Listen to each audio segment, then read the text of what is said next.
Yeah. Well, Matt, I'm excited to hear about your new job that you got working for Twitter, or I should say X. I saw that your first project was creating that new marketing promo that Elon posted on X. Oh, yes. You liked it. The Panther? The Panther? Yeah, I spent a lot of time with that. Where did the inspiration for the Panther come from? Well, I had a fever dream and it brought me back to the year 2000s. And I wanted to recreate my childhood in elementary school. Yeah. So I went with that. Kind of reminds me of like kind of a Beast Wars vibe almost. Yes. Yeah. That's what we were going for. Yeah. Beast Wars. Okay. Yeah. That for anyone tuning in right now who doesn't quite know what we're talking about, last week Elon Musk, that is. I feel like we can just call him Elon now. Or on a first name basis. What other Elon is there that anybody's talking about?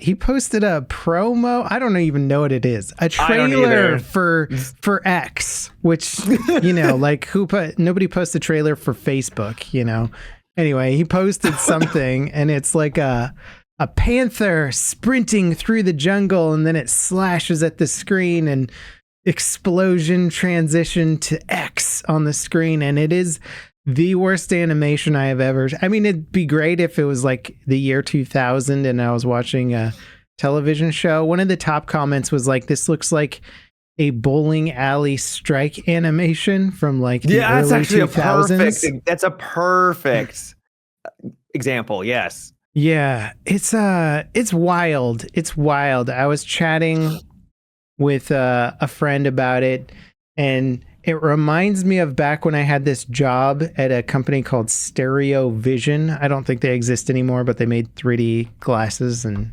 that stuff. It's like a high school job that I got lucky enough to get. And the CEO of the company, it was like 20 people. So the CEO, everybody knew everybody. Small. Yeah. He would walk by my desk and I was like the Photoshop guy. And he would come by and he would just start dictating things that he wanted me to make for like an ad for a company idea that he had. And I would, I'm just the high school kid working there, getting paid, whatever an hour. I'm like, okay, sure, whatever. And we're starting to make stuff. And it always ended up looking like what Elon posted there, which is basic, which makes me think Elon was just over somebody's shoulder. Like, okay, can we have like a panther now? And the guy's like, okay, let's animate a panther. And then why is it look so outdated? It doesn't make any sense. Like, why? It must have been Elon micromanaged that animation and some poor graphic designer was just sitting there like, okay, this looks awful. I can't say anything or I'll lose my job. And then he's like, perfect, post that or send me the video and I'll post it on Twitter. I mean, maybe he did it ironically and who knows? It's not great though. Nobody knows. Oh man, the comment thread on that was just golden though. Very, very funny. I'd like to say I could read the comment threads, but Twitter now, they just... It feels like it's turning into something that's just trying to all engagement. And so you don't even really see like people responding anymore. It's just random memes and stuff like that underneath it because they want you just to keep. Yeah, I've seen browsing. That. You'll see like 2 or 3 responses and then it's like, that's enough. Here's somebody a bunch of getting hit by a train. You're like, what? Yeah, exactly. So what a weird website. I know. It's really turned into something weird because I think even after watching that weird X trailer, I scrolled down and like the first post was like police officer distracts like toddler while like the it's paramedics try and resuscitate her father. And I was just like, what is happening right now? This is super depressing, bloody news right next to it. Also, there's so many bots now. I get so many notifications that like I'll look at I got like 10 notifications. I don't tweet or anything like that. So I'm assuming I got tweeted at or I got, someone mentioned me and I'll click on it. And it's just a wall of Susan, Jennifer has liked your post from like 8 years ago. 8 years ago. I get that one too. I have like an Origin sponsored tweet for like Origin PC from like a giveaway from like 4 years ago. It's like a week-long giveaway. So yeah. It still gets likes. Yeah, there's all these like hot women that are reposting and being like, hey, yeah, it's just like the bots are just going crazy for that tweet for whatever reason. Let's talk about something a little more positive. I hear Twitch laid off about a third of its staff. Nothing more positive than a third of a company getting axed. It is the entire tech sector, and it has been for like the past year pretty much. They've just been cutting people left and right. Did we talk about the more recent Unity layoffs last podcast? We did, yeah. Okay, yeah. So Twitch got hit after that. About a third of its staff. That's massive. And I've heard... That's huge. That's a massive amount. I've heard from the people still at the company, or I've heard kind of through the grapevine, if you will, that like... the people there trying to get work done are like, hey, sending out emails like, Terry, where's the thing? You know, and it's like... and they just, no one's responding. Nobody's responding. And they're like, what do I do? How is this project going to move forward now? Right. We've got all this stuff in the works and like half the people doing it are just gone now. It's pretty wild. Right. I mean, I think the next couple of months are going to have to be figuring things out again for them. I mean, literally, because you have projects, as you said, where the people on the other side of the chain are now, it's now a broken chain. So you have to, well, hopefully they'll have good managers, right? Yeah. Figure it out. And they kept all the best people, right? That's how that works every single time. Oh man. It's hard because I want Twitch to do well, like especially now that they seem to be going in a path that's more content creation friendly in terms of not killing you if you try and stream on YouTube also. You know, they're like, fine, do whatever you want, you know, stream wherever you want. We're going to loosen up our contracts a bit. And then they're doing the AV1 thing, which I hear is a little buggy, but at least they're going in that direction. What is the AV1 thing? AV1 is the new codec in which you can encode to AV1 directly from your streaming PC and put it on Twitch in multiple resolutions now. Right. So people don't just have to be like, well, he's streaming in 720p. I have to watch it in 720p. Now you can do it. You can give them options, and AV1 is very encoder friendly in the sense that it's smaller file sizes. So you should be able to upload better resolution images or video with less bandwidth or the same bandwidth, I guess. But yeah, which could be huge for streamers being able to, because I think right now only partners get the feature where it's different resolution options. And if you're just an affiliate, it's just like, well, screw you. This is all you get. So not only will it open up more for affiliates and really anyone, I think anyone will have access to this as long as they're approved for the program after it goes into beta.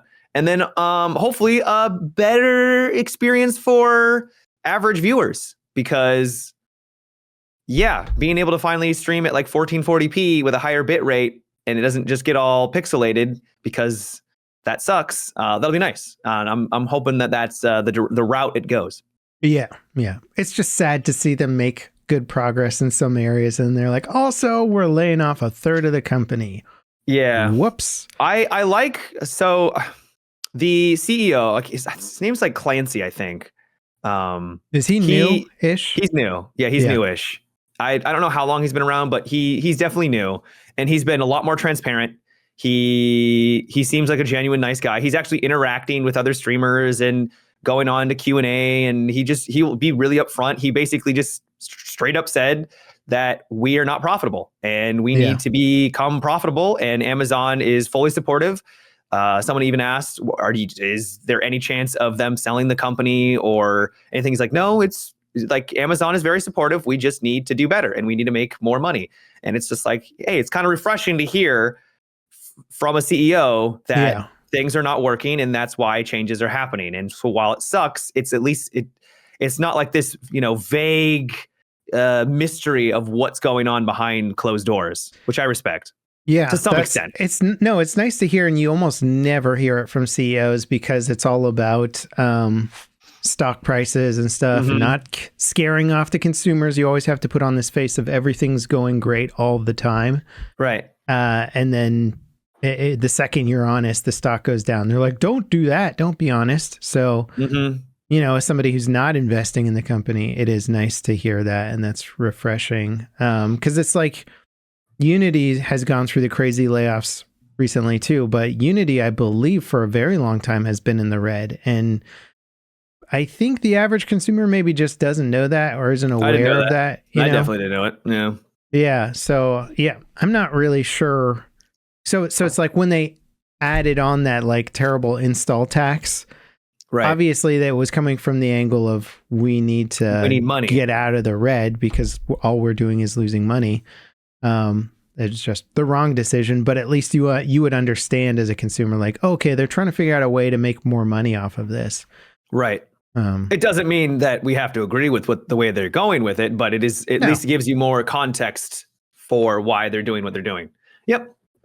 Yeah. Yeah. It's kind of wild to me that Twitch is in the red, to be honest, because you're like, all you are is a platform that other people make content for. So yeah, you're not having to do anything on your end. Why is the overhead so crazy? It's got to be like, servers. Yeah, servers, you think? Do you think these companies balloon up too much where they really do have way too many employees working on things that aren't needed? Well, to hear that 500 people got axed and that is a third is a huge amount. So they were at 1,500 people for Twitch, and Twitch doesn't feel like it's that big, if that makes any sense. I thought it was more than 500, was it? I thought it was 500. Oh, no, 500. Okay. Yeah. Around 500, yeah. Okay, yeah. So 1,500 people. I don't know what it takes to run a I don't either. Streaming platform like that. I have literally no idea. The thing that what was I going to say? So if they're not making money, and then I love my boy X Factor, but he hypes Kick a lot, and he basically is saying, oh, it looks like Twitch is really struggling. Yeah.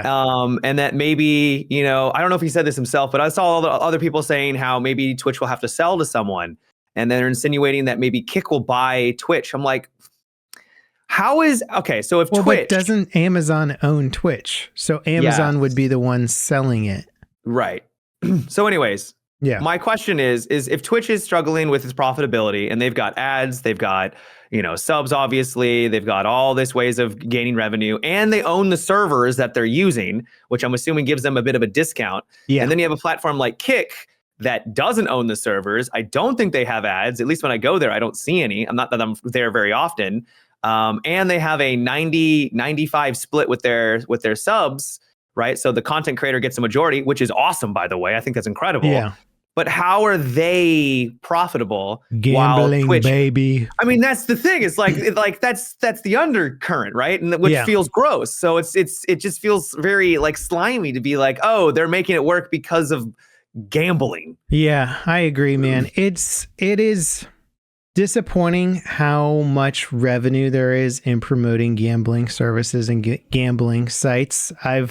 Over the years, I've been approached by multiple gambling whatevers, to do stuff. And the ad rates that they offer compared to anything else are just... It's really gross. Insane. It's like it makes you feel sometimes. Sleazy. Because like I got approached too, and the money's insane. And you're like, well, it's almost like, holy crap, this is like a crazy amount of money. And I don't want to promote you. So I'm going to have to say no. But like, god damn, you almost get frustrated by it because you're like, why can't more like normal things? Yeah, I get frustrated. It's frustrating. I got frustrated where I won't name any names, but there were some content creators that, I mean, I still know them, but they went hard into the gambling promotion stuff back when it was kicking off with the Counter-Strike skins and all that crap. Yeah. And I mean, they made so much money, like money where they can just F off for like half of the rest of their life or something, Mm-hmm. And they weren't bigger than me. They weren't necessarily, it was the similar size or slightly smaller, but they just were able to cash out on that because their moral compass is whatever, I mean, I don't want to say that, I don't want to imply my morals on other people, but it's just not something I agree with because I know even though my average demographic is older, There's a lot of young people watching. I don't want to influence people down a gambling path that's going to, because this is why they pay so much, is people lose so much money doing this stuff. Exactly. The reason why they're paying out so much is because they're making just an unbelievable amount of money from people who are now losing money. Yeah. I just don't want to contribute to somebody making a poor decision like that. Basically, I agree. So I agree. So it's frustrating. If people want to gamble, that, go for it. I'm not saying you can't. I'm not trying to belittle you or anything like that. It is, you're an adult. If you're an adult, go do what you want. But it was something I don't want to promote, and to see just how much more compared to, hey, you want to play our game? It's like, sure. Mm-hmm. It's such a big difference. It's wild. Yeah. Yeah. No, it's I guess it makes sense though for Kick. I mean, their ads are everywhere. They got so much money. It's wild, but I have no idea how their I would imagine that their platform is not like, I think it's being propped up. Profitable. I would imagine they're if you got rid of the gambling aspect, they're not making any money. They're hemorrhaging like crazy, would be my assumption. And that's kind of the point I'm trying to make, is how is Kick doing it and making it work just from the streaming side of things, which is basically how you're framing Twitch. They got to make it profitable on their end too. So it just feels like a double standard that people are comparing the two. Well, because I don't think Kick is actually profitable from a streaming platform and just a streaming platform. Yeah, and you can tell that Twitch has tried to do stuff too with the Amazon Prime integration and all that stuff. So I'm all for them adding in different ways to monetize, because that's what you have to do. YouTube tries to do it too with the little game sales bar and the little merch shops and all that stuff. I'm all for that. Well, that's one thing that people are a little afraid of, is that they might remove the Prime gaming bonus. Why? So because it loses them money. So it's $5 potentially every single month that is taken. So the Twitch streamer only gets 50%. It's nice. Yeah. It's the reason why I and a lot of other streamers are able to make it work. So if that gets removed, or let's say if you get a 50% off a sub each month or something like that, right? That's the bonus, instead of just getting a sub each month. That would hurt a lot of streamers, and a lot of streamers would have to reevaluate, is this actually now financially viable? Which could hurt the platform long term too, because if you don't have content creators, if you don't have people on the platform, then you don't have a platform. Yeah. I was honestly hoping YouTube would do that, where if you subscribe to YouTube Premium, then you get like a free sub for a certain dollar amount or something like a content creator. And I was like, that'd be nice. It'd be cool to like get that 1 month a sub thing, because YouTube could learn some stuff from Twitch, but then again, if Twitch is so far on the red, maybe they. Well, I don't know how far in the red they are, because I think they made a ton of money. So I don't know. Yeah. Crazy, man. Did you see, so to switch gears a little bit, did you see that news about Capcom's new DRM policy? And no. It's pretty wild. So like DRMs, they implement, developers add DRMs into games to prevent piracy and stuff like that usually, but it goes beyond that a bit. Capcom's adding one in that basically breaks or disallows lots of mods, especially for I did hear about that. Legacy games. And some of these Capcom games literally need the mods to like function properly. Probably a big reason as to why there's still an active player base in some regards on some of these games. And they're basically, their statement is, because mods modify the game, it is cheating, and we don't support like cheating stuff. And I'm like, it's just this weird corporate view on modding. And you're just like, wait, you guys are going to implement a new policy and a new DRM that's going to break all the mods for all your games, where people have spent like hours creating cool, unique content or features or whatever that people are enjoying. It's just Very strange. Yeah, it's kind of a rare, well, maybe not rare, but Capcom's been killing it lately with their games. They've been doing very well. Like they've been and they've been rewarded because of like people are buying their games now. Yeah. And they've been killing it.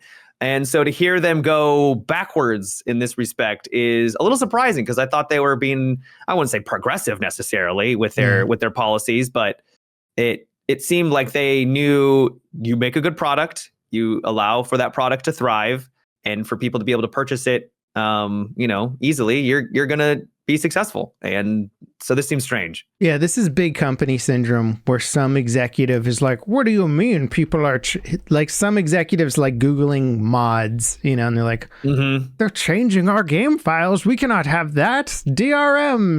Wait, so does this mean I can't make a hot character skin for Resident Evil 4 characters? Yeah. Damn it. Yeah. Dang it. Damn it.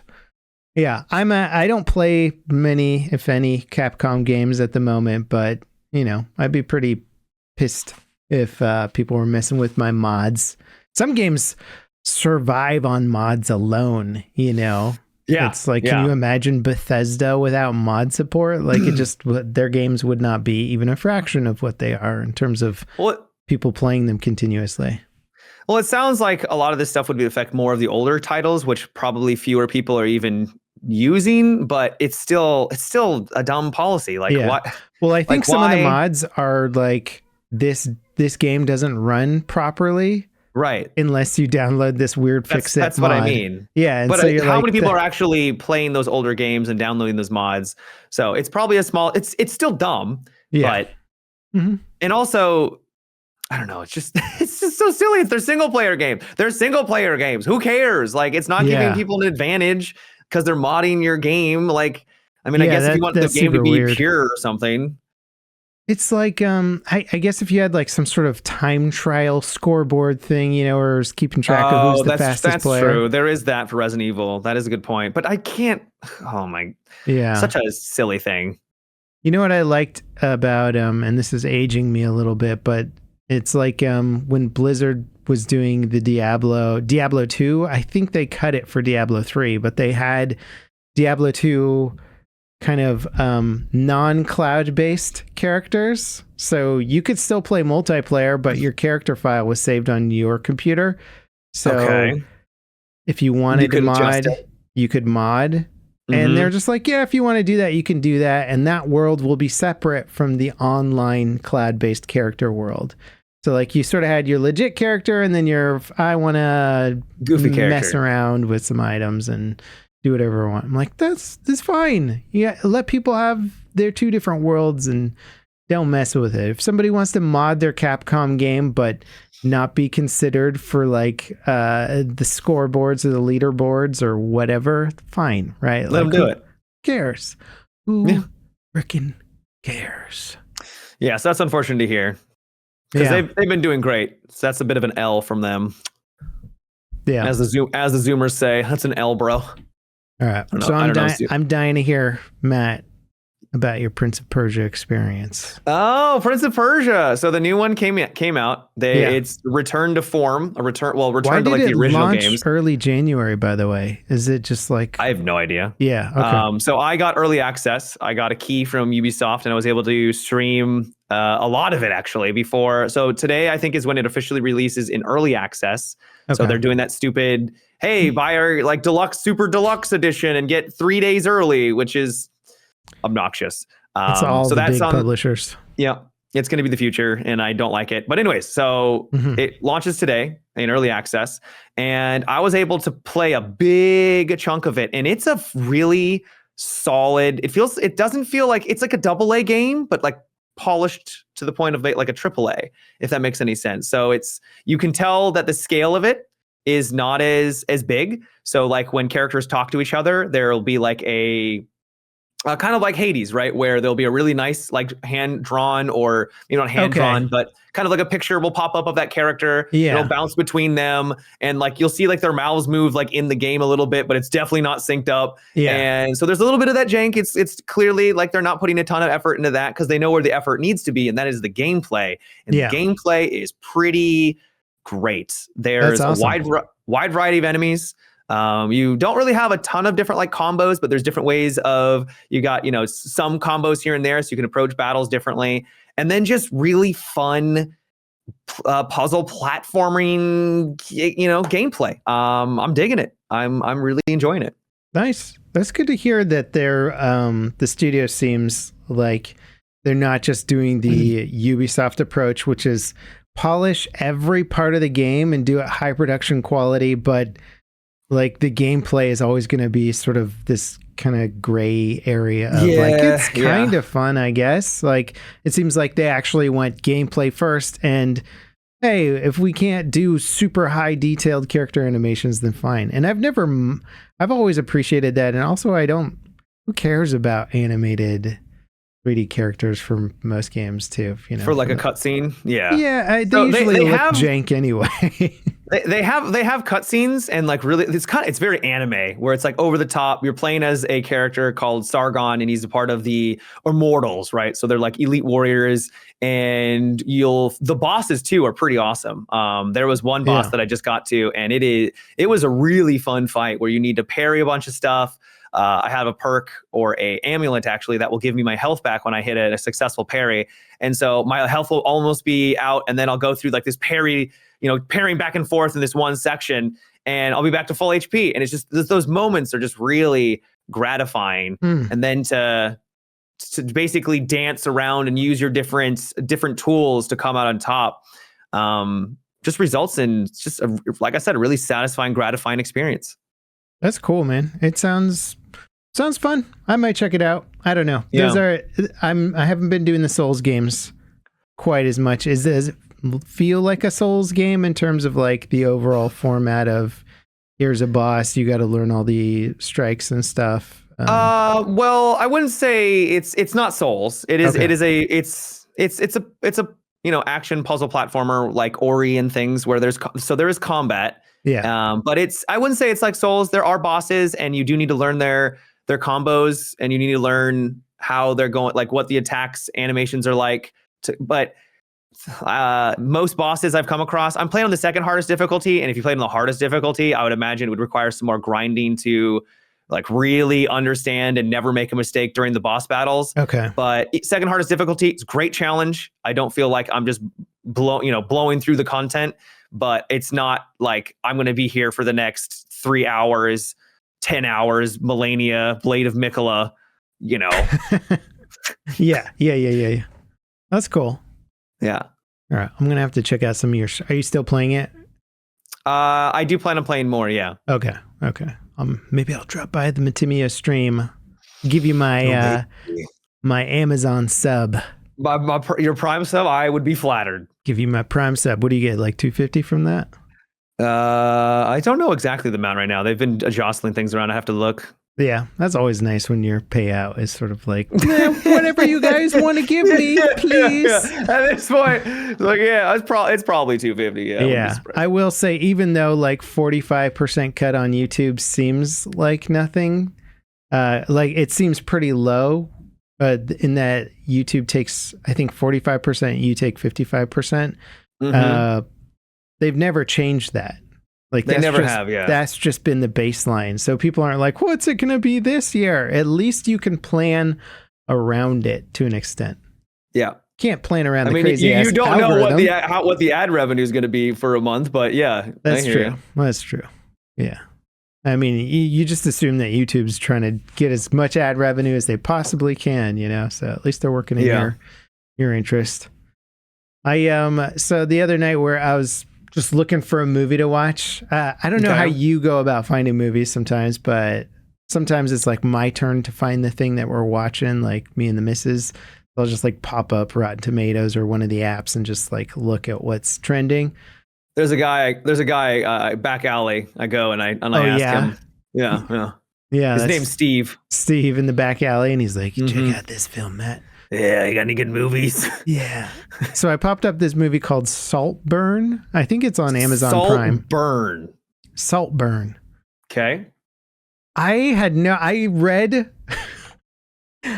read one user review on Rotten Tomatoes, and the user review said typical bisexual stuff, and I was like, what? It had pretty good ratings, so I was like, I'll check it out. I knew a bunch of the actors in them. They're all really good, well-respected actors. So I was like, they wouldn't sign up to something weird.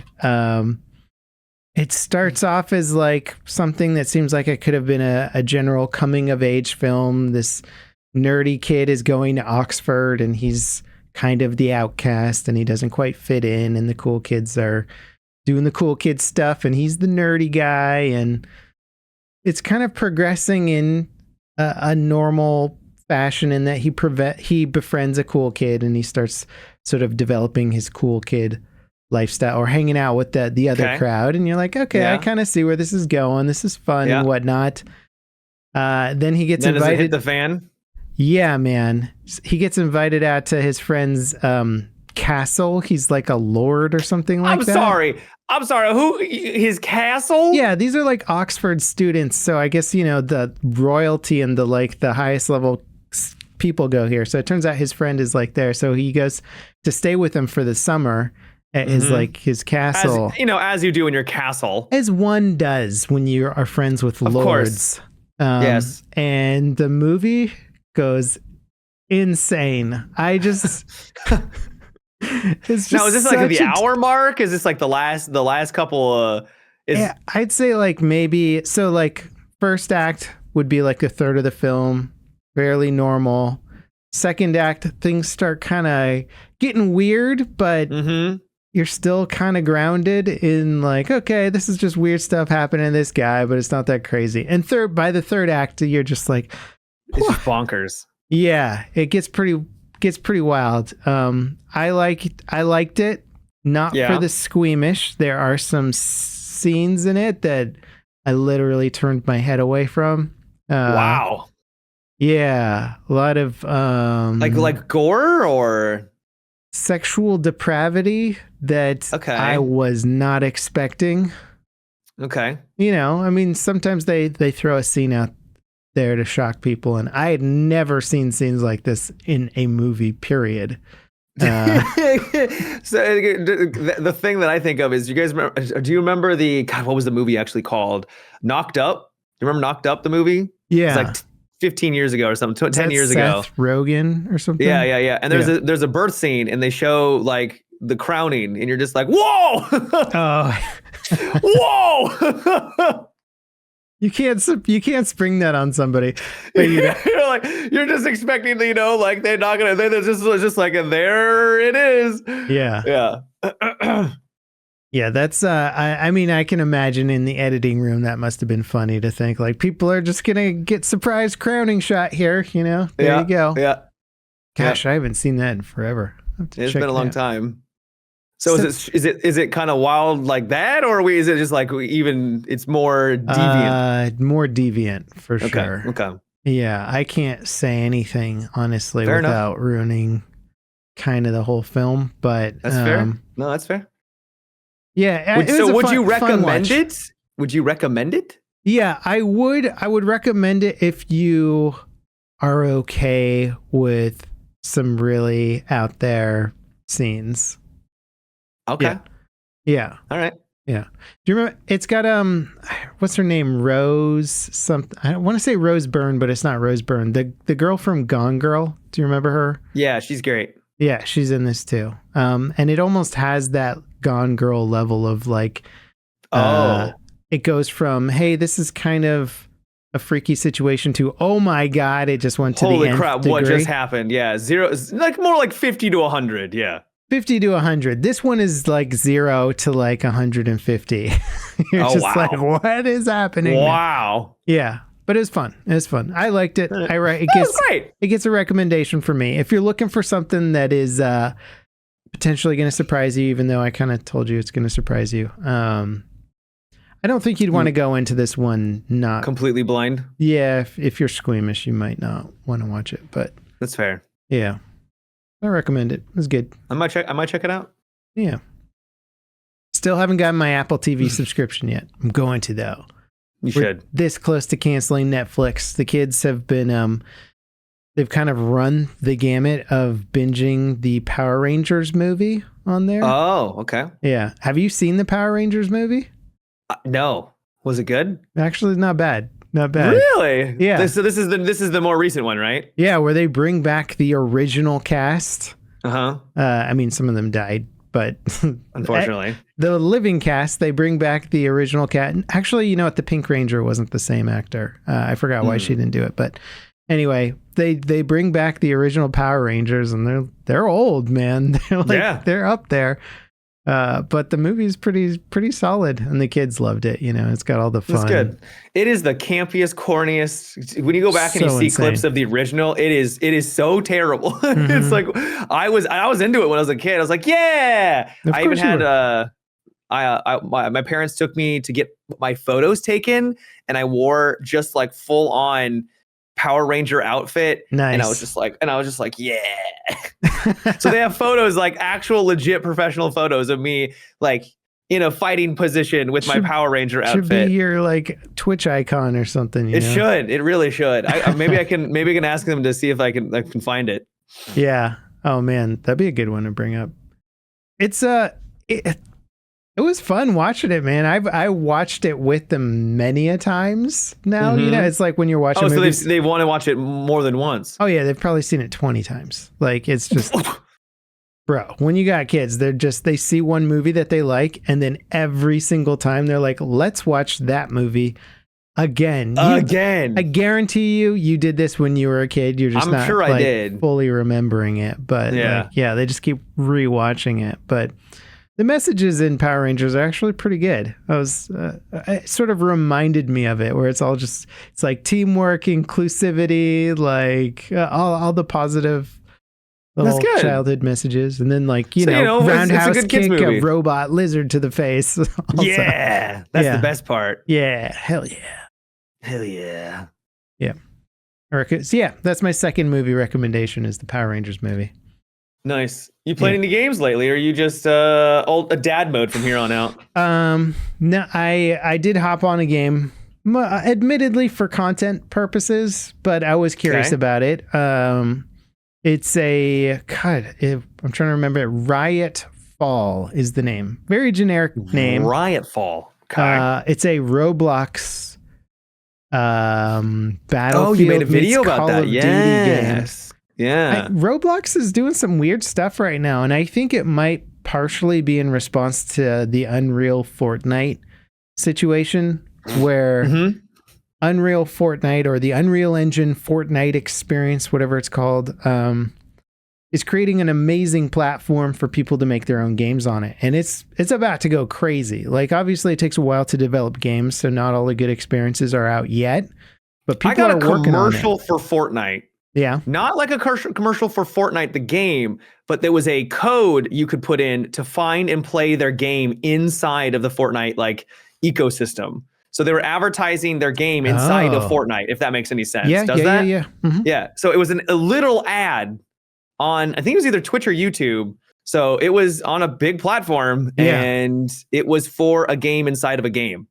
Yeah, I believe the content creators get paid a certain amount too, based on like how many people play it. So it's like, yeah, if you're logging on Fortnite to play this mod that somebody made, you'll get money. I don't know how the revenue model on that works, but Roblox, I think, sees the writing on the wall, so they're probably supporting all of the crazy projects that are trying to do stuff with their engine. And so like when we think of Roblox, we think like, this awful looking literally blocks Lego simulator thing. It's pretty awful looking experiences, but they're starting to figure out how to make first person shooters in the Roblox engine that don't look like garbage and actually play like Battlefield or Call of Duty.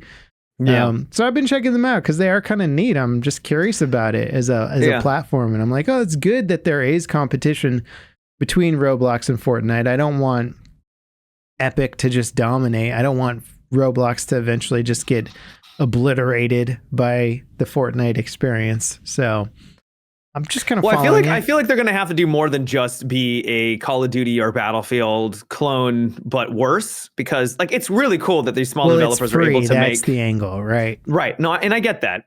And you can play it on a browser, so you can play it on any device, basically. Once again, I get it. That is cool. But I think there's going to have to be more than just that if they're going to want to compete. Maybe like, hey, come to Roblox so that you can play mediocre games you've already played. It's like, oh no, so you can actually get unique experiences from, like the next Dota or the next for sure. something, right? I guarantee you I don't guarantee you, but there's a very good chance that one of the next major game styles, like a Royale or a Dota, is going to come from the Fortnite experience. Well, that is how it hasn't happened often, because battle royales came from a mod. Dota came from a mod. Mm-hmm. These giant franchises and basically genres of games now came from modding and trying new things. It didn't come from the big suits at a big AAA company. We've gotten some great games from them over the years that have refined that formula, but that's where innovation comes from, it seems. At least there's not a huge sample size, because there's not like new genres are popping up everywhere. Yeah, but that is kind of where things go. But it's really, it's really smart for Epic to try and foster that creative environment, right? Because they're like, well, if the next mod is going to be the next big thing, what if we own the next big thing as a mod? And you're like, that makes sense. Right. And a lot of studios have been doing that for years. Valve's been really good about sort of finding these little diamonds in the rough, little nuggets. These little nuggets, and then supporting them. It's like Portal, right? Like that was somebody's idea, and Valve was like, let's hire these people and make the game. And the only one that does kind of, the trend that seems to be where everyone's going is with extraction shooters now. And I think the ones that kind of really got that going were indie companies, so they weren't AAA, but it wasn't like a mod. It was like Tarkov and Hunt Showdown. Now those are the ones that have really championed that, and it seems like that is where a lot of these giant companies are now starting to pursue. Yeah, are there more giant companies other than Bungie though coming after the Bungie? Extraction? Embark is making one now. They're making an extraction shooter. Oh yeah, and I guess COD and Battlefield have tried it. Yeah, COD sort of does it. Well, COD does do it with their. They did, and now it's no longer getting support. So it's still available, but it's not getting any updates. Okay. Yeah, with their DMZ. Yeah, and the Hazard Zone was a mess. They're so weird over there, man. They keep trying to reinvent the wheel because that's most profitable for them. Where any game developer who makes a good mode that everybody's playing and enjoying will just want to continue working on that and building it out and supporting it. But because the equation from the corporate angle is like, well, if we just make part 2 and sell that as a whole nother retail bundle, then let's just do that instead, as opposed to continuing to work on this highly successful game mode that we made. And you're like, you kind of screwed up what you had there. Good job, guys. Yep. Yeah, I think that if DMZ got more support and they refined it more, it could have been, for me, would have been a lot more enjoyable. I like it was right on the cusp of being interesting long term. I know that there's some really big content creators that I follow, like Westy and Stoddy. They really liked it and they went all in, and they even got an audience like behind it, where that was like their main, I wouldn't say their main thing, but that was like a thing that they really pursued, and it was cool, right? It's a neat mode. Mixing PvE and PvP is fun. Having that high tension at times, but then you can kind of just chill and relax and go after normal AI. It's a nice blend where you decide what the winning condition is, and it's not just battle royale. You're the last one alive. Congratulations. It's okay. I got 1 kill. For me, that's a win. I'm gonna get out. I'm gonna take my stuff, and that's a victory, and I can feel good about it. Which is why Tarkov, I think, is so much fun for a lot of people. Is that you define your success. I got a good item. I got a cool weapon. I took out 1, 2, 4, 10 people, whatever.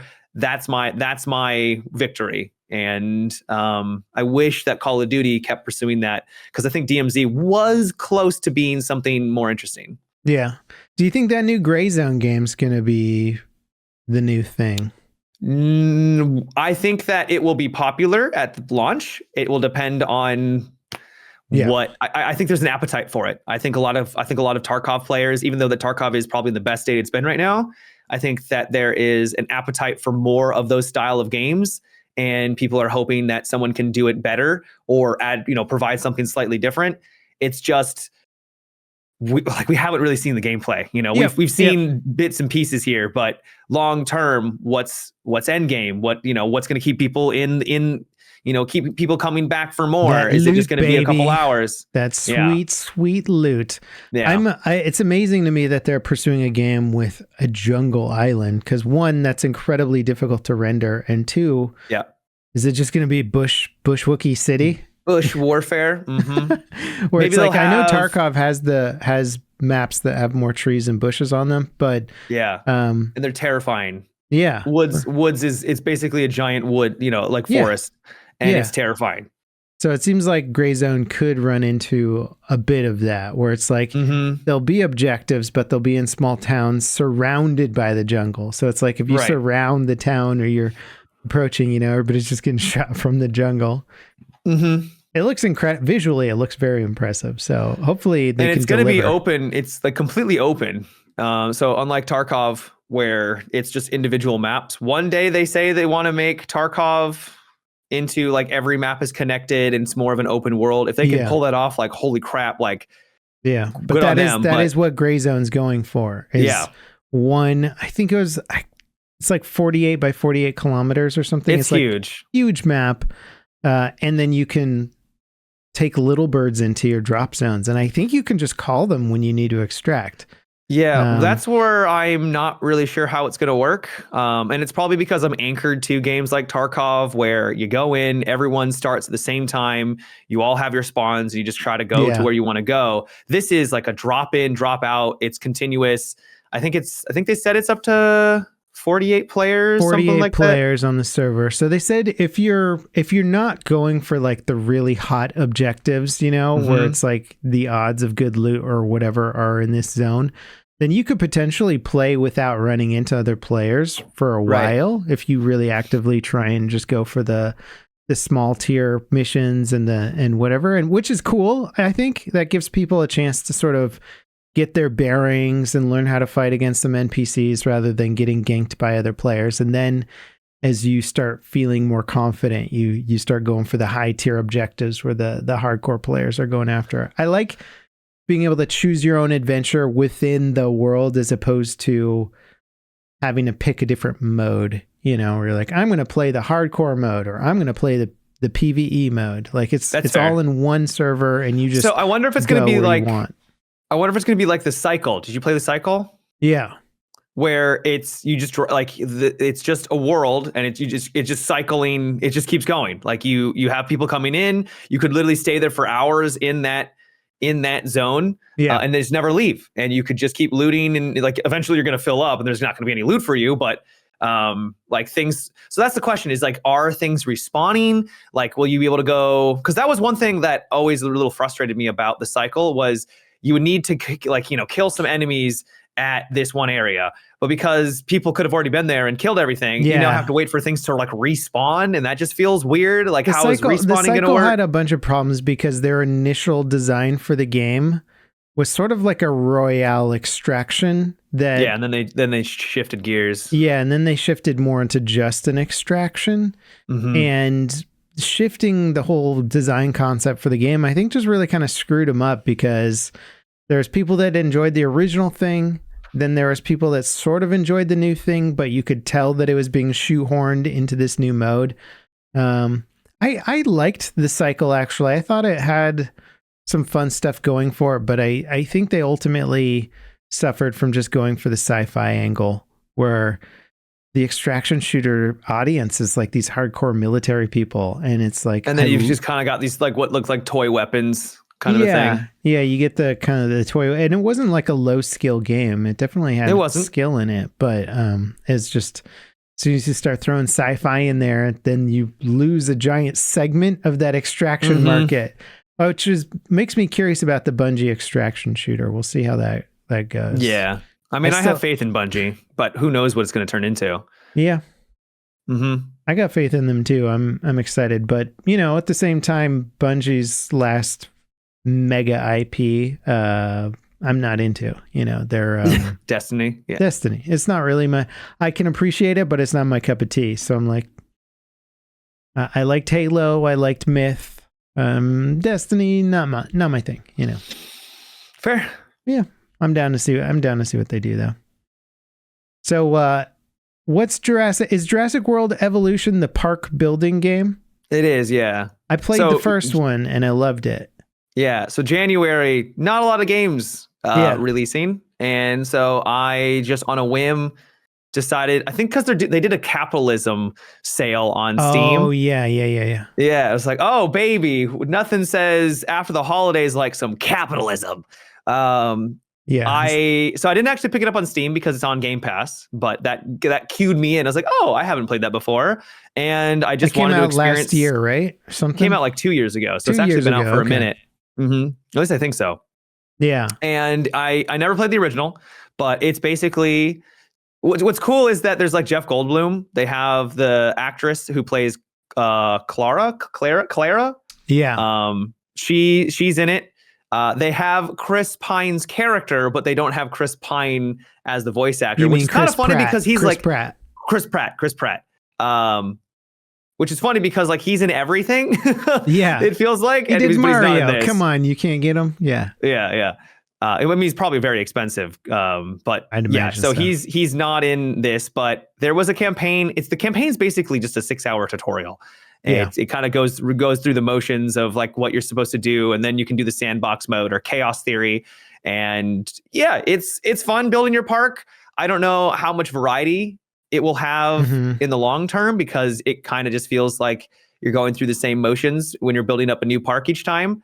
I think there isn't that much creativity in terms of like what strategies work well. Yeah. It's sort of like just this is what you need to do. You can make it look different, but ultimately you need to do the same strategy. If it's like the first game, I like the first game, but really, if you look at it, you're like, I like this because I get to watch dinosaurs walk around and sometimes which eat is people. Pretty awesome. I'm not gonna lie. It is really cool. And then you get to like make mutant dinosaurs. Is that still part of this one where you can? Sort of I think you can. I never got to that point. Point though. Yeah, that wasn't in the campaign. The super dino, and then it breaks that, and you're like, it's eating everybody. Help! This is what you wanted. This is what it is. Like you can literally you can get their genomes and manipulate in a way where they become more aggressive, or they have like better attack or defenses and things like that. I think it'd be kind of cool to have, and I just thought of this, to have like a defensive dino and then put it with like a T-Rex and just have them like live together, but one has super armor and the other one. So like they attack a lot, which gives you more money because people are like, oh man, look at them. Yeah. They're going at it, but they're not dying because they have that extra armor, You should run one of these parks, Matt. I like the way you think. That sounds terrible. I mean, it sounds terrible. Like, well, my chat was really criticizing me. What bad stuff has ever happened at these parks? Okay, man. I know. My chat was criticizing me because I was putting all the herbivores together, and they were all happy and they were all content. But I wasn't making a lot of money in the star. Like each one has like a different star rating to indicate like how nobody wants to watch a stegosaurus eat a bush. And I was like, oh, they're so cute together, but I'm not making any money. And they're like, well, you better start getting some carnivores in there. And so I finally got a T-Rex. You gotta make Thunderdome, man. Yeah, I gotta get that Thunderdome. Yeah. I love the concept of it basically being a theme park sim. But for the dinosaur theme park, it's great. Yeah. I wish the mechanics were a little bit better designed. I agree. I think the dino part is the dino part's awesome. Yeah. But then the park building, as you just were talking about, is a little lacking. It's like, oh, you can build an amenity.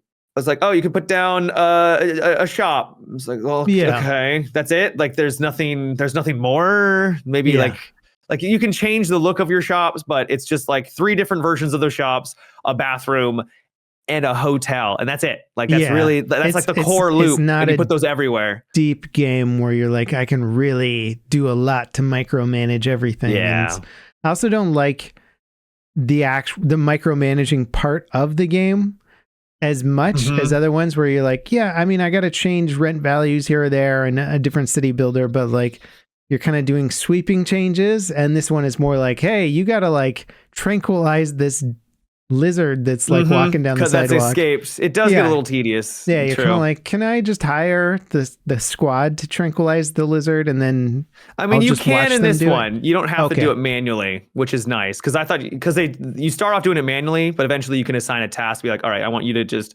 trank these, and these. So that is nice. Because Okay. trying to do it from the helicopter is so bad. Like it's I don't they're like moving that part of the quickly. game.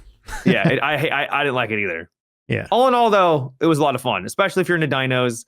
I'm not like super into dinos. I have a hard time pronouncing any of their names, so I just call them like Chatosaurus and Chugosaurus and stuff. The Winonosaurus thing or the Shana. Yeah, I don't know. There's all these weird names. Yeah. I was thinking about getting it and trying to play it with my son because it seems like you guys would probably like it. It's chill. Cool. Yeah. I'll check it out, man. Check it out. Check about that. You want to hear about some Star Citizen leaks, baby? Oh yeah, baby. I mean, I know, but you do. For anyone who, I mean, before the podcast started recording, Matt was like, what's happening with Star Citizen, man? You got to tell me. And I was like, I'm saving it for the podcast, you know? And I respect it. Yeah. So basically nothing has been happening officially because people are on winter vacation. Because it's a leak. Yeah, well, yeah. But also the devs are on winter break. A lot of them are European, so they take their time, those lazy Europeans, I tell you. Good. I'm glad they do. They're actually living a life. I know, man. It's so funny, the American mentality and European mentality. Like, I wish we had that mentality. Did you it's see ridiculous. The thing that was like comparing working at McDonald's in Denmark to working at McDonald's in the States? You're like, what? No, you can live a happy life as a McDonald's employee in Denmark. You get like 3 months. You get like 3 months paid vacation every year. You get your wage is like triple. It's huge. You get like all these benefits and like, yeah, you can basically have a family if you're a McDonald's employee over there. So you can actually live a life doing a job? Yeah. That's cool. I mean, I don't want to get political over here because that's what the comment thread of that became, basically. Yeah. But I did see it. I was like, oh, this is pretty interesting. Anyway, we've been kind of brainwashed here in the United States. Let's be honest. We have, man. It's wild. And then the media is like, hey, pay attention to these issues that affects nobody. And you're like, but what about all of our money? You guys, what about like how our money isn't worth as much anymore? Oh, we got too political. Jason's chatting in chat right now. God. Yeah. Already defending his ideologies. Okay, so the Star Citizen leak thing is basically a 12-minute long walkthrough of the Idris, which is a huge capital class ship. I think it's a frigate. I don't know. They've changed the designation a few times, I think. But the walkthrough is insane because it takes basically 12 minutes to walk through the entire ship. It's like that big. Wow. It is. This when it launches, it will be the biggest ship in Star Citizen. Yeah. They're prepping it for launch, and it's supposed to launch when Squadron 42 launches, which we don't know when that is. But they're clearly prepping the asset to be final form because the leak video came out and it looks more or less done. There's like one or two little placeholder assets and the rest of it looks solid. But the size of the ship is just monstrous, and it made me start thinking about like, what the heck is endgame supposed to be like for Star Citizen? Because getting from the bridge down to like, say, the flight deck is not like, you don't just hop in the, well, actually you might be able to hop in an elevator. They took the stairs. That'd be really cool if you have just like little like moving platforms, you know? All right, guys, let's jump in. Well, the Bengal carrier has a horizontal elevator because it's too big. It's so long. Yeah. So this thing was insanely huge. The flight deck alone is bigger than most ships. Yeah. And somebody posted another video showing how many of the small snub fighters you could fit in the fighter bay. Yeah. It could fit like 70 fighters in the fighter bay.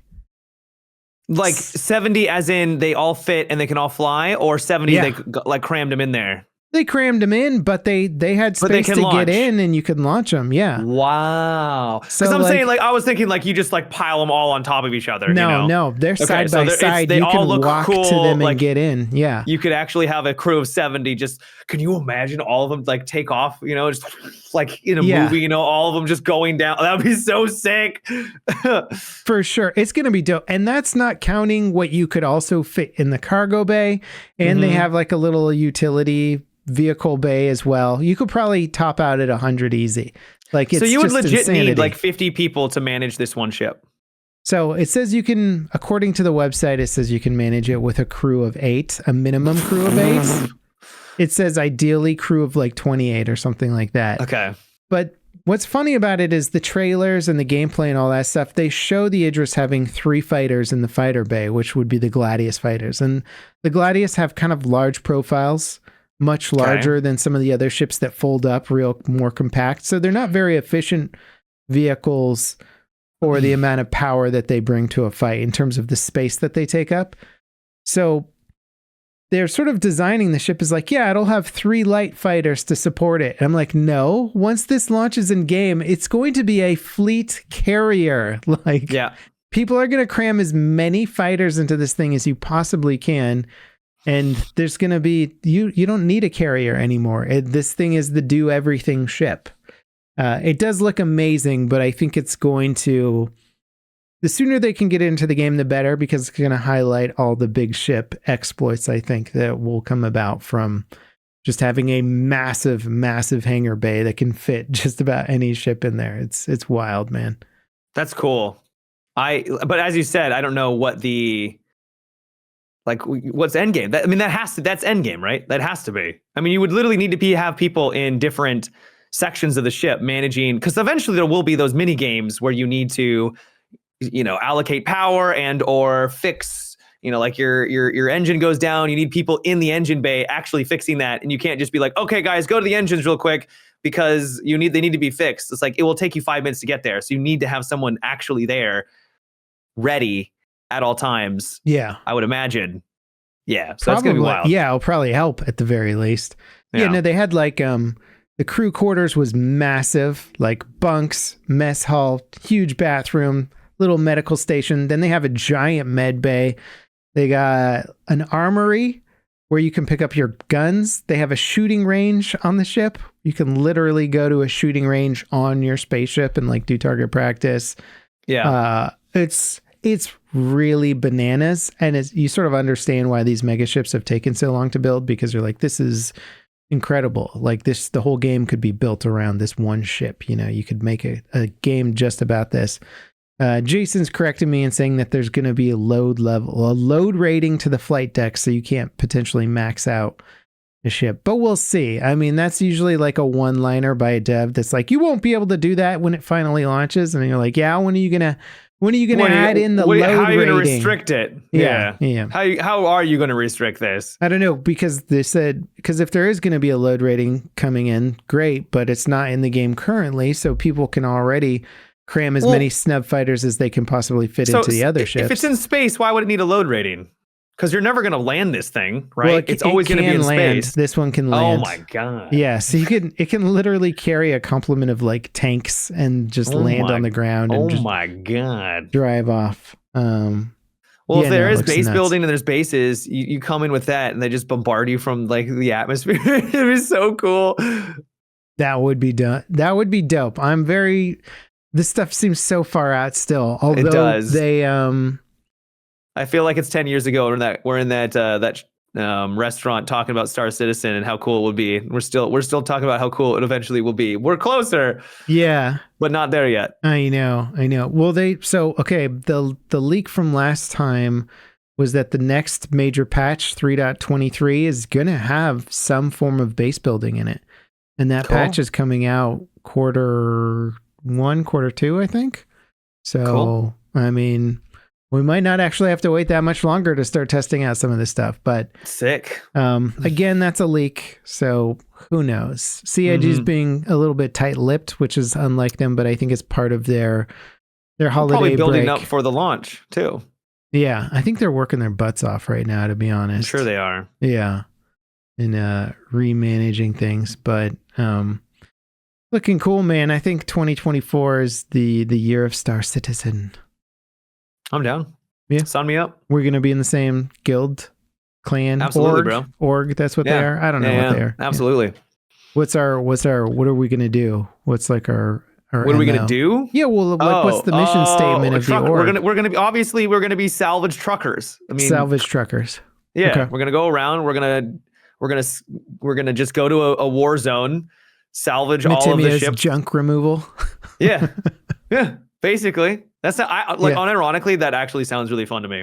Yeah, unironically, that is a huge appeal to a giant portion of the player base. They're like, I just want to chomp ships and stuff. You know? Just want to chomp ships, take all that loot, make money, and then build a base, and then maybe go from there. Just farm. I want to be a cabbage farmer on a small moon somewhere. I just want my little plot of land, a place to call home. If they can make progression like actually solid, where you start off with like a little mining rig, and then you get a bigger one, and then you really save up, you get a really big one with a crew of friends and stuff like that, and you all go out and you do your stuff, and then like that, it does sound could cool. be legit. It just could be a nice little gameplay loop. Yeah, it's like we don't have to kill everybody all the time. Maybe some of us just clean up the universe. Yeah. We just and then you could obviously do other things along the way. Like you could save up and make, have your own little fighter, your fighter crafts and stuff. You can still participate in those other activities. It's not all or nothing, but yeah. What if we call the org Star Courtesan? Star Courtesan. Yeah. Like cortisol? No, like a prostitute.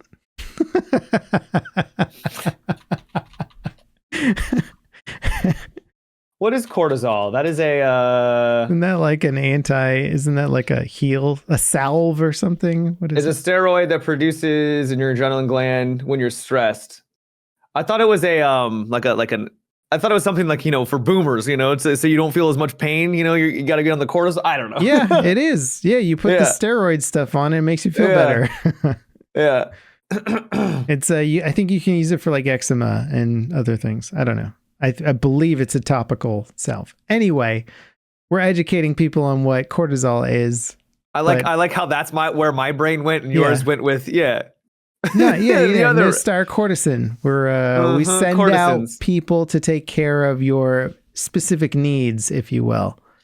Oh my. Yeah. Oh my. I think it could be big, to be honest. It reminds me of that Star Wars game way back in the day, the MMO, where there was classes where you could be a dancer and you just had people that were just dancing. That was the class? Taverns. You could just be the dancer class? You were literally just a dancer. Yeah. I didn't dive super into it because the game really wasn't great. Some people swear by that game. They're like, it was the greatest thing ever made. They did. It's like the Dayak of Star Wars, Yeah. It was so grindy. Yeah. Like the dancing, they just grind it up on you. Is that what you're saying?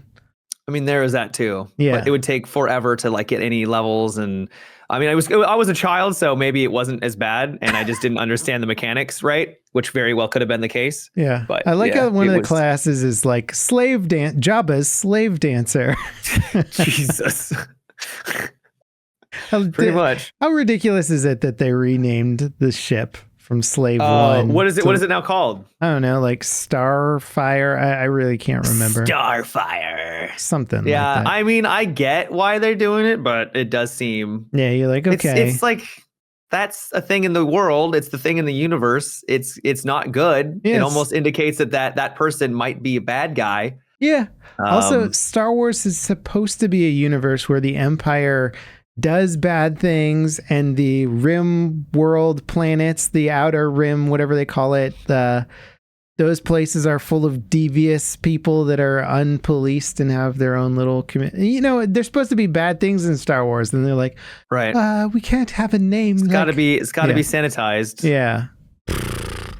Lucas should have held on to the IP, man. Not that he was doing anything amazing with it, but right, he wasn't doing anything crazy. He should have sold it to me. I would have done so much better.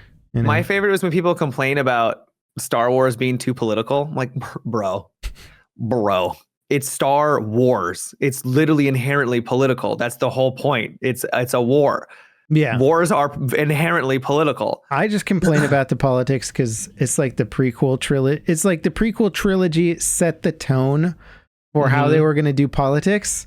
And their politics are like, the senator doesn't want to pass the bill. And you're just like, is this real? Is this an actual script or somebody reading a textbook of what politics is? And they're like, senators can do things, you know? It was so because it also needs to appeal to a younger audience. But I hear you. Yeah, I don't know who it's. But then you have Andor, and Andor is great. Jokes, and then like a scene of the Senate deliberating, and you're like, who's this movie made for? And then it just continued on tonally with that for like the entire Clone Wars, and you're like, okay, we're getting slapstick humor and then like surface level politics. Love it.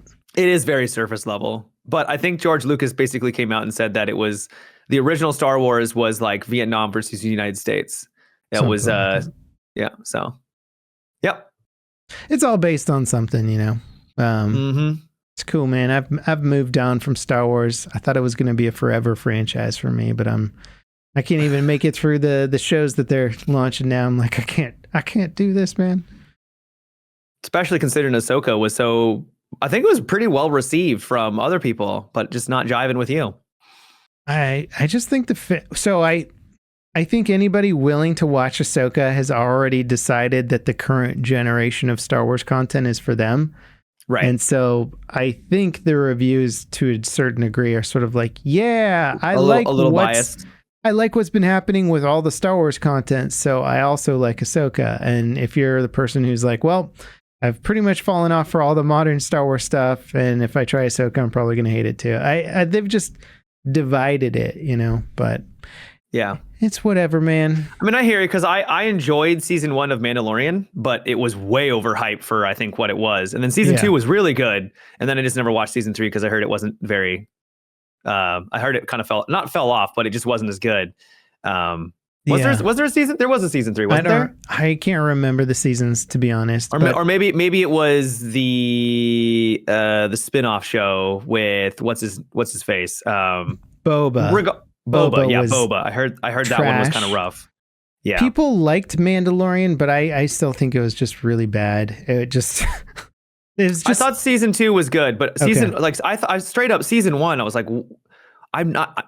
Am I out? Just not cool anymore. Like, I don't get why this is as crazy. I mean, Baby Yoda is super adorable and everything. Yeah. But okay, season 3 was both.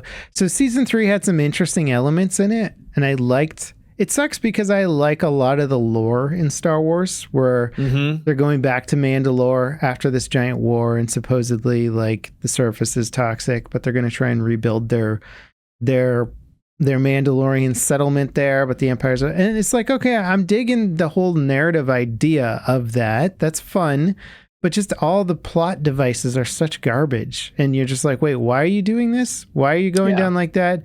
Oh, the plot armor super thick, like one of the last episodes. I love some thick plot armor. It looked like a video game, dude. It was ridiculous. It was like, it was just like when this guy is supposed to kill 30 people, he kills 30 people. But when they're not supposed to win, then one stormtrooper like knocks them out. And you're like, what is happening? God, I hate that so much. I hate that. That's the whole show, and it drives me crazy. It just drives me crazy, dude.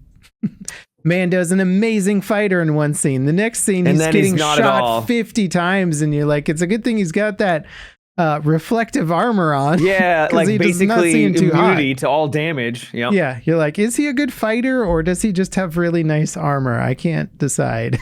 Or in this case, plot armor. Yeah, I mean, yeah, it's the most literal interpretation of plot armor I've ever seen. It's fun when you have characters that are consistent.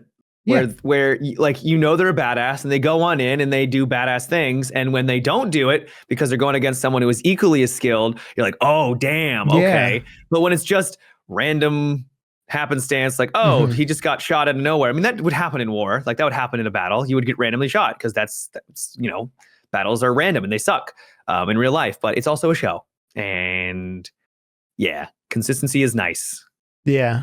We'll see. I think they're still I think they still have 1 billion projects in the works. Oh, I'm sure they do. I'll watch anything that's good. So it's like, It's like Andor season 2 comes out, I'll resubscribe. Yeah, exactly. That was fantastic. So you actually hopped back on Hell Let Loose. Yeah, I played some Hell Let Loose last night with Tomographic. It was fun. You heard about Postscriptum coming back, right? So somebody bought somebody, right?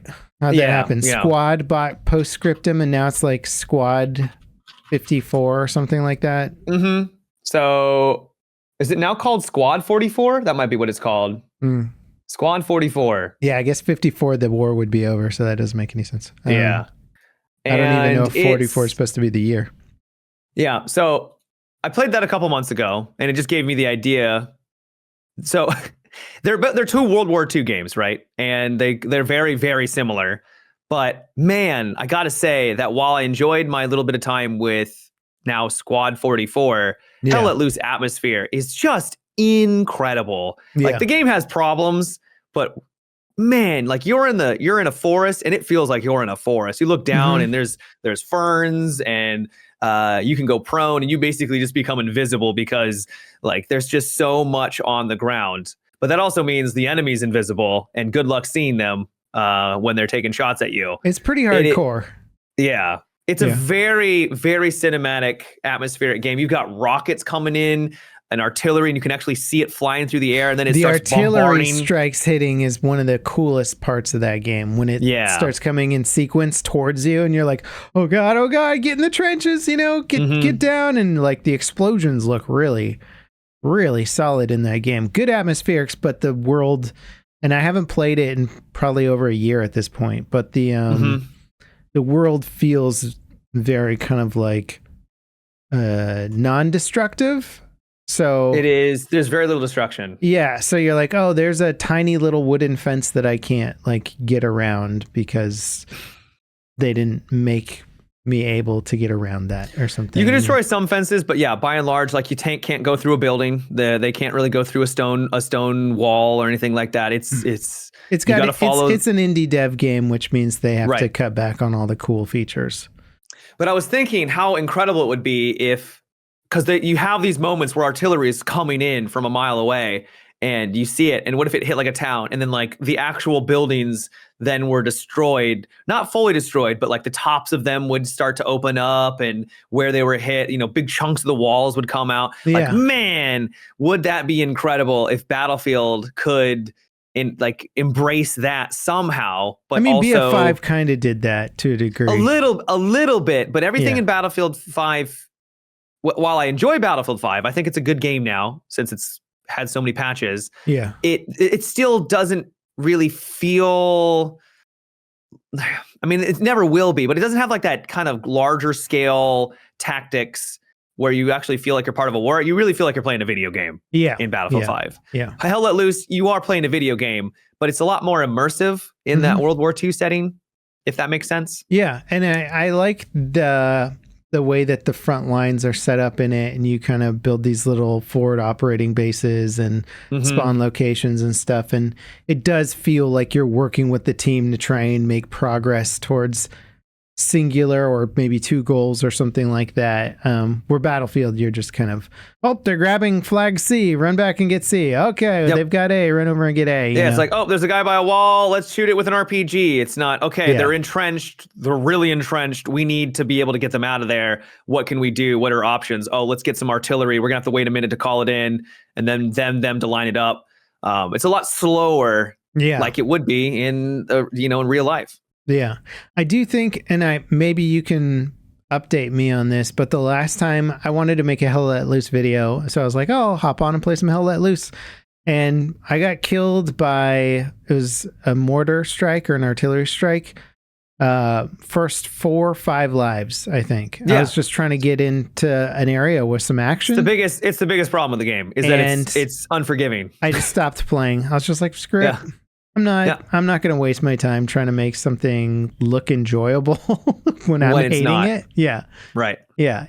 Yeah. So maybe I had a bad round or something. No, you didn't. Okay. I mean, you did, but the way I describe it is that it has ups and downs, peaks and troughs, because you'll have games where you're the one getting the flank. You're the one who gets in there. You got like a great angle and you're just pepping and you're getting kill after kill after kill. And then you have another game where you are just dying to artillery. You try to run out from an open field and you die. It just feels like it's a death simulator. I mean, just like it would be in real life. I mean, it was just death. Sometimes battles just are very one-sided and sometimes you're on the losing side and it sucks. And I think they've done some nice, maybe I've just gotten better, but I think they've done a better job with some of their maps balance and design where it does feel like there's more ways of you to push forward and get around. Mm-hmm. But there are some maps where it's just open fields and you just kind of have to just run and hope that you don't die. Yeah. And people will tell me, it's like, oh, well, that's what it looks is like. Oh, yes. Yeah. And then there'll be people that'll be like, oh, that's what it's like in real life. It's like, well, that's cool, but I'm also playing a video game and I'm not looking for a real life simulator where everyone dies. I'm looking for a game that is fun. And what's fun is while eventually overcoming the hardship, not having so much hardship where I'm not enjoying myself anymore, where you can push forward, you can get flanks off, you can get in there. And what you experienced is, unfortunately, you'll just have mortars bombarding an area and it won't stop. And you just die over and over and over again. It is that forever push and pull with the whole kind of Milsim-y community that wants more realism. You're like, yes, but realism, when actually real, is very unfair and does not lend itself to an enjoyable experience for everyone, you know? So unless you're like, I'm simulating the death part of combat and I'm loving this. Like, I don't know that's too not many the enjoyable like part. That. Yeah, that's always been my authenticity. I think authenticity is what I think is more important. Yeah, making it feel authentic but enjoyable. So that's why I've always been a big fan of Battlefield. You know, you're like, this feels like World War II, but I can complain about the spawns being imbalanced, and then the devs will update the spawns and they'll be more balanced. Like they'll lead to more fair gameplay as opposed to just, no, we want this side to win or something like that. You're like, okay. All right. Right. Yeah. Battlefield Season 7, baby. Can you... Ooh! Everyone's like, you guys see the roadmap? I'm like, yeah, I saw the roadmap and it's boring. Like, it's just a picture of a map. Like, I don't know why people are getting hyped. I mean, yeah, it's great. I didn't expect to see even Season 7. I don't want to come across like aggressive here. But some people are like, hey, you see it? And I'm like, yeah, it was like some quality of life improvements for the next couple of months. And then, we'll get a map, which I'm happy for. I can't wait for the new map. I'll play it. Yeah. But as roadmaps go, most of it was just pictures of characters and that was it. Yeah, I think the new map is potentially a remake of an old Bad Company 2 map. That'd be sick. Atacama Desert or something like that. Oh, okay. Which I like that map from Bad Company 2, so it'd be interesting to see a remake. But it's not like they're doing a Karkin remake. Maybe they are. That'd be cool. Can you imagine? Come on. I can. Give me. I would play so much Battlefield 2042 of Karkin. Can you imagine if they just went for the easy win with 2042 and they're like, here's Karkin, here's your Metro, here's your Wake Island, they just do Which is what they should have done. That was the easiest win. They had Portal. They literally gave themselves the framework for it and they just didn't do it. Yeah, Jason piped up in chat. It's like, Karkin, I'd reinstall. Exactly, right? Even people like Jason who have sworn off the entire franchise are like, all right, if they did Karkin, I'd come back, God, Karkin is a masterpiece. I love that map so much. Yeah. It's a fun map, and they improved it a lot over the years too. Where they had some. I thought Battlefield 3 was just peak, so good. Yeah, BF3 was such a solid game. It was a great game. Man. Battlefield 2 Karkin was a bit of a mess, I will admit. It was but that was not necessarily because of the map's fault, but that was the game's fault. Yeah, artillery strikes dropping everywhere. And all it wasn't just artillery, but everyone was an artillery because you could literally stand on ammo boxes and just throw nades. You could just huck nades over and over and over again. At that one part of the map where it's just like the very beginning. Yeah, it's like somebody's front yard or something with some fences. There's no way to get past there because there's grenades landing every second because who needs a cooldown timer on a grenade? Yep. It was horrendous. And then eventually people would get to the other back points, but that first couple of minutes, if not the entire match, because sometimes you just couldn't get through, it was awful. Besides that, I still love Karkin. Battlefield 3 Karkin was amazing. You could lay down landmines where the vehicles would spawn. And then the other team would just like, all right, guys, get in the tank. Explode. Yeah. Yeah. Perfect. That was back in the days of when a game had a really bad problem, like a balance issue. It just might never get fixed. Yeah. And that was okay. Well, and usually it never did. Yeah. That was back when devs were not expected to fix egregious balance problems or gameplay problems because they're like, do you know how hard it is to update a game these days? Okay. Yeah. We got to pay people. We got to ship things to people. Like, it's not easy. Nowadays, you can patch much easier. But yeah, back then it was like, nope, sorry, it's just imbalanced and crappy forever. Good luck. They did like 3 patches over the lifetime of a game, you know? Yeah. The good old days. The good old days. That's people like to remember, games were good because they had to be launched good. It's like, well, yeah, but what all the games that were bad that you don't remember because you were a young kid and go they play were all E.T. terrible. on Atari. Okay, get back to me. Yeah. Get back to me about your good Superman games. 64 and stuff like that. Yeah. Oh, yeah. Good. Some good stuff out there. Well, Embark's around now to carry the torch, and I'm sure we'll be hearing from I hope so. Them on their Arc Raiders thing soon. The Yeah, art I hope so. looks cool, but I got no idea what it is. Hope they're making money on the finals. Me too. Yeah. Shall we wrap up the pod there? Sounds good, man. All right. What words of wisdom you got for the lovely people today? Do I have? I got my quotes up here. Oh boy. This one's from Booker T. Washington. Mm-hmm. If you want to lift yourself up, lift up someone else. I like it. It's a good one. You know, I'm gonna lift you up, Matt. I'm gonna lift you up too, LevelCap. It's good. Good advice. Just get a little erotic. I'm down for it. Hey, man. Whatever lifts the mood. You know, that's what this is about. That's what that quote's about. Well, thank you guys so much for dropping by the pod. Check us out on Patreon if you want to support the podcast. You can watch us live and annoy us in the comments. Not really annoying us. For one person. No, I'm just kidding. And subscribe, hit the like button, check out Matt on Twitch, check me out on YouTube, and we'll see you same time next week. Peace out. Bye-bye.